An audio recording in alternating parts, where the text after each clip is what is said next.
We're going to be talking about the stages of change, which was a concept developed by Prochaska and Di Clementi originally in 1983. I know that's a long time ago. And it was updated by them along with Norcross in 1992. It's worth reading the papers if you can make the time. They're in your references. And what they did was they came up with a concept of recovery almost as an action verb. And what they did was they followed a number of people struggling with addiction and recovery, primarily in those days alcoholism, and watched what happened in the natural development of the disease and then recovery. And what they noticed was that there's a phase during which people are using or drinking but have no intention of changing their behavior, and they called that pre-contemplation, not even having a thought that there was something wrong or that something needed to change. They then moved to a phase that Prochaska and Di Clementi called contemplation, where they became aware that there was a problem, but made no commitment to taking action or changing any of their behavior. And what's important is that these stages of change apply to all behavioral compulsions, not just to substance use disorder, but to all of the behavioral compulsions or process addictions as well. Following contemplation, they noticed that people would become aware of the problem and then get into a phase that they called preparation, being intent upon taking action and beginning to prepare for it. From then, they went to an action phase where they worked on actively modifying the behavior. And if they were successful, they would move into maintenance, what we might call recovery, where there was sustained change and the new behavior replaced the old. Now, what we all know and what they discovered was that maintenance was not necessarily long-term recovery, that people could go from maintenance back into the cycle, which is why their new drawing has it showing this endless loop. So they could then have a relapse, fall back into old patterns of behavior and start all over again with pre-contemplation. Or they might go straight from relapse into preparation or taking action. So thinking of this as a cycle of disease, recovery, and relapse that can move from one phase to another at any point. And one of the things that Jim Garrett and I discovered as we did our research was taking a look at what was going on in the context of their lives, in their families, with their jobs, with the environment, with the ecosystem, at the time that they moved from one phase to another. And what we found was very similar to the research by a number of other researchers, was that the most important factor in moving people into positive action was family. So we don't have to wait for people to go through the stages of change on their own. We can intervene, mobilize the family and friends and support network, and get them to move forward in their recovery cycle, the stages of change. We can help influence the stages of change. So contrary to popular belief, and regardless of age, culture, ethnicity, social economic status, people with addictions, whether they're substance or process, are in frequent contact with their families. Prior to Patterson's amazing study in the early 50s, there was a popular belief that people with addiction of any kind were totally disconnected from their families. Patterson started to question that, and he did a very interesting survey on Skid Row in Atlanta. Skid Row has always been the places where the homeless live, and a large number, as you know, a large percentage of the homeless tend to be either struggling with addiction or other really serious chronic relapsing mental illnesses or physical illnesses, or all three co-occurring disorders. And what he did was he followed the homeless population on Skid Row in Atlanta, and to his amazement found that every single one of them had an address, whether it was a heating grid, whether it was a doorway, but all the other people in that population, which was a neighborhood, it was a connected community, everyone else knew where they lived. And more than that, each of the homeless knew what was going on with their own families. And the family knew when they needed help and when they were severely ill. And this really was the beginning of a change in the way we look at people with chronic addiction.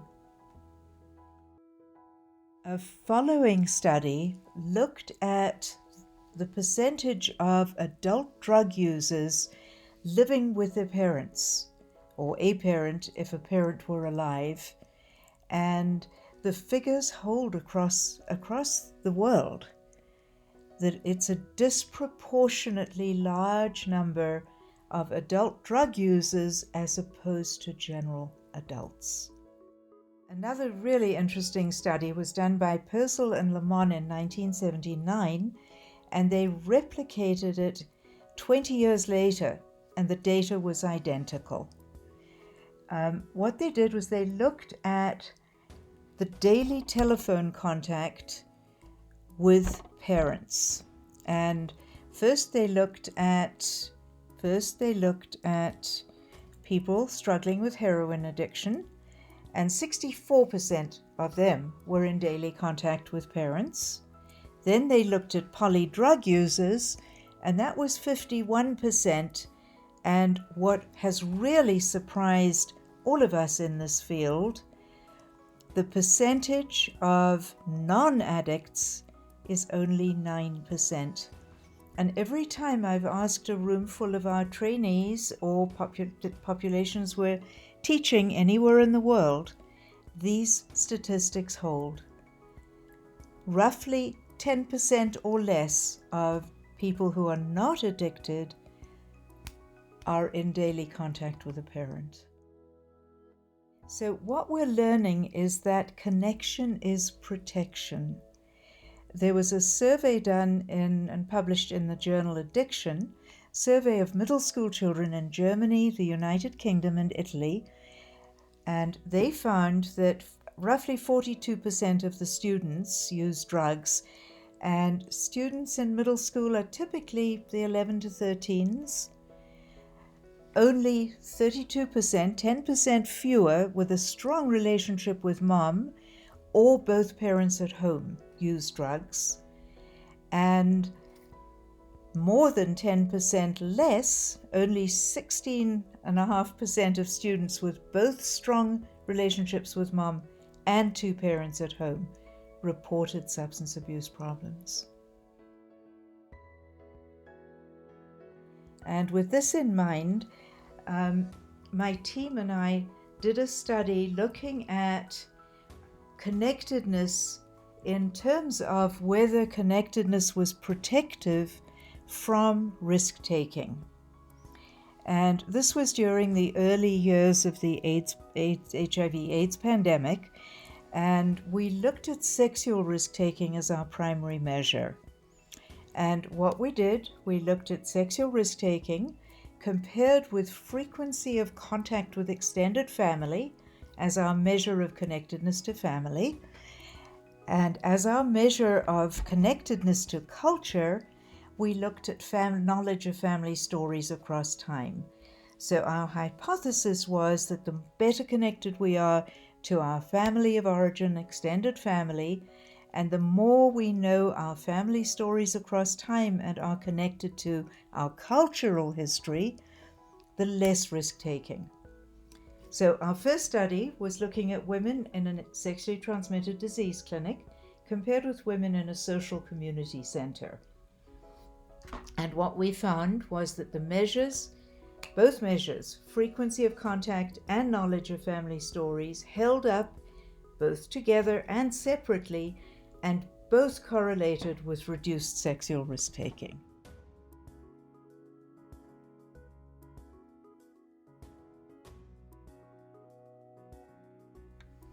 So then we went to a population of troubled adolescent girls in a clinic for mental health and substance use disorder problems. And to our surprise, the quantitative results were similar. We then analyzed stories for themes of resilience versus vulnerability, which we had not done with the other population. And what we found was that the least risk-taking correlated with themes of resilience, and the next lowest correlated with themes of vulnerability. And the most risk-taking correlated with knowing no stories at all. And looking at that, we started wondering about what the content of the stories was, because we wanted to look at how different were the themes of resilience from the themes of vulnerability. And what was amazing to us was that the content in the stories of resilience and vulnerability were often identical. Stories of intergenerational loss, abuse, stealing, deaths from addiction, untimely deaths from a pandemic, from a war. The stories were identical, and what differed was how the adolescent and the family perceived the challenges they faced. The resilience stories, although identical, the adolescent would say, "My family has survived an enormous amount of trauma, loss, abuse, and I know that if I do my work, we'll be fine." The vulnerable adolescent, the adolescent with a vulnerable story, would say, "My family has gone through so much. I know that we're doomed. This is what we're going to go through. And, I'm in the clinic, but I don't really see the point because I know there's not much can be changed." So what we need to do is enhance positive connectedness. We need to help the family become aware of their inherent resilience, that they have the capacity to change and to heal, rather than us saying, "Yep, you're right," labeling their behavior and communication patterns as dysfunctional, because that leads to continued vulnerability and risk-taking. We have the option of helping them view themselves with increased self-esteem, competence, and develop self-efficacy. So what we're learning is that family involvement improves not only treatment entry, as we talked about much earlier, but also retention in treatment, which in turn correlates with long-term outcome. And Simpson in 1981 did a really interesting study showing that engaging the natural support system significantly improves the chances of treatment entry and completion, therefore improving the likelihood of long-term recovery. And several following studies, including Stanton's in 2013, shows substantial evidence of the effectiveness and longer-lasting results of family and/or couples treatment as opposed to individual treatment.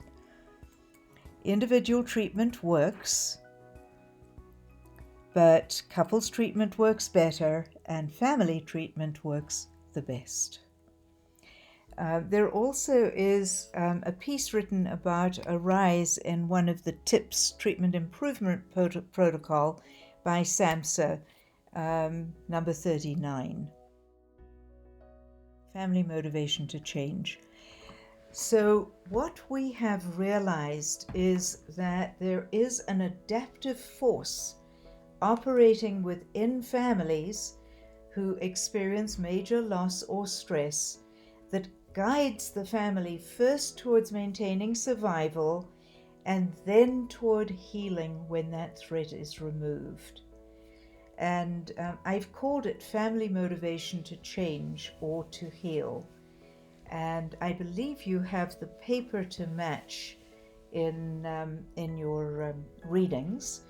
And you will also be looking at one of my TED Talks that gives you some examples of families exhibiting this amazing survival thread. We have depicted the transitional pathway as this hypothetical path that brings our families and us from the past through our environmental changes to the present and on to future generations. And this transitional pathway, although hypothetical, is part of our representing living things on this planet. We're all in transition. And what we've learned is that the past may be filled with despair, but if we can understand it, we get an understanding of who we are and why we are where we are in the present. And that brings with it a relief, a removal of guilt, shame, and blame, and the capacity to resolve where we're headed in the future with hope. Because our family, regardless of what it's been through, is here today and will be here in the future. Understanding the importance of the past, the family and our family history over generations will help us discover why there are problems here and now. The risk of addiction in future generations is far greater if we do not understand and resolve underlying issues and trauma. They are our pathway to understanding and changing our behavior, our resolution for the future. And one of the things that we've learned is that families are more motivated and more impactful towards healing and change than any of their professional allies. And when recovery work stays focused only on the person of concern, the family almost always, unwittingly and unconsciously, sabotages the effort. And the more we stay focused on an individual, the more likely we are to need more professionals.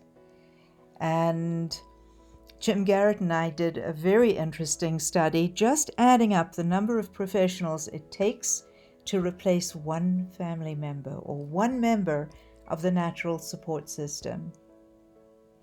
5.